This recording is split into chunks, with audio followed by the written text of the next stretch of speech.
Web hacking is basically the act of hacking individual sites or the servers or components that are used on those websites.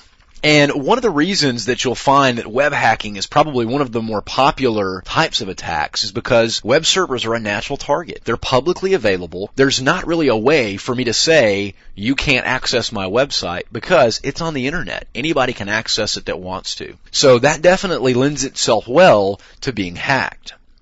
Usually, web hacking and web vulnerabilities and exploits are as a result of a couple of different things, one of which is insecure coding. Because web languages are so very easy to understand and interpret, a lot of people simply write their own web code or have in-house developers that write their web code for them. And depending on the code used, whether it be PHP, ASP, Java, or whatever the case might be, then there are exploits available just for those specific things as well. It's also extremely difficult and complicated to lock down and secure a web server. Because of the nature of its trusting port 80 and port 443, it makes them a very easy target because of that level of challenge and usually lack of security.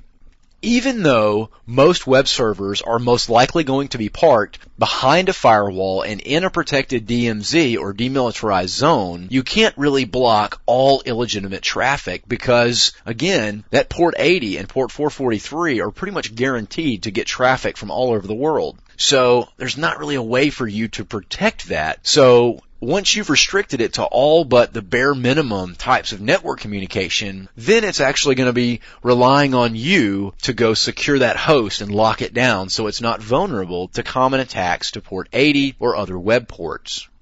The first step an attacker is going to take is to enumerate the services or the applications on that target and try to determine what web server hosting software is being utilized, such as Apache or IIS. Usually we'll pick up and run known exploits against those identified web servers, especially if we can enumerate version information, such as IIS 4.0. That immediately tells us it's a Windows NT box, and we'll go start looking up known exploits for Windows NT operating system running IIS 4.0. And Apache is going to be in the same boat. Usually, we're going to, at this point, once we've done the vulnerability assessment and determined what vulnerabilities might exist, we're going to use those exploits to zero in on whatever we're there for, whether it be defacing the site, modification of data, or whatever our ultimate goal is going to be.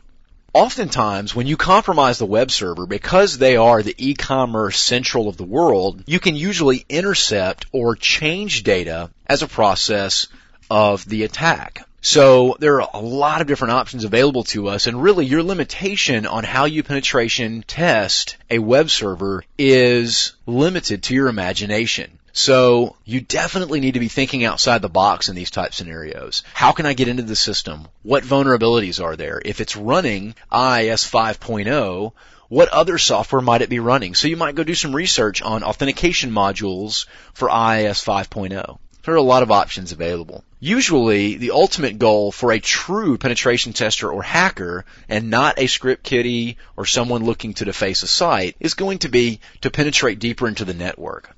One of the things that I found to be really common is because web servers' content changes on such a regular basis, most companies have one of two scenarios. Either they have an open communication channel between the web server and an internal server for content management, or they actually have an alternate server aside from the web server that sits in the DMZ that is responsible for content management. But ultimately, there will be a link back into the internal network. I guarantee it. Most companies could not operate without that link back into the network. So all we have to do is find that link and utilize that to ultimately move into the internal network.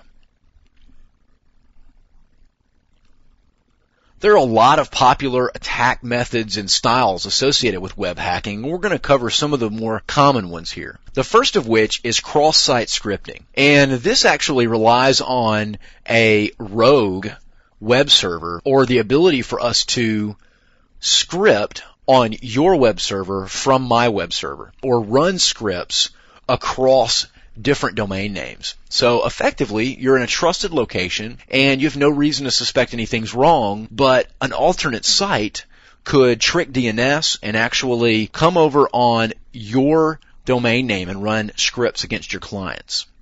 There are also quite a few Internet and Information Services or IIS DLL vulnerabilities out there in the way that it handles remote requests. So IIS is a very commonly exploited web hosting service. So be aware that Microsoft web servers are pretty well known for their vulnerabilities. Not to say that Apache doesn't have its fair share as well. Directory traversal is also a very common goal because this allows us to exit the web directories and potentially move into the core operating system directories as well. Unicode attacks basically utilize the point in which URL validation is utilized. So what that means is, if I send an invalid URL, something that the web server knows is not going to be an actual HTML page or whatever the case may be, the idea is that the URL filtering stops that. Well, Unicode utilizes the ability for us to represent characters in alternate methods.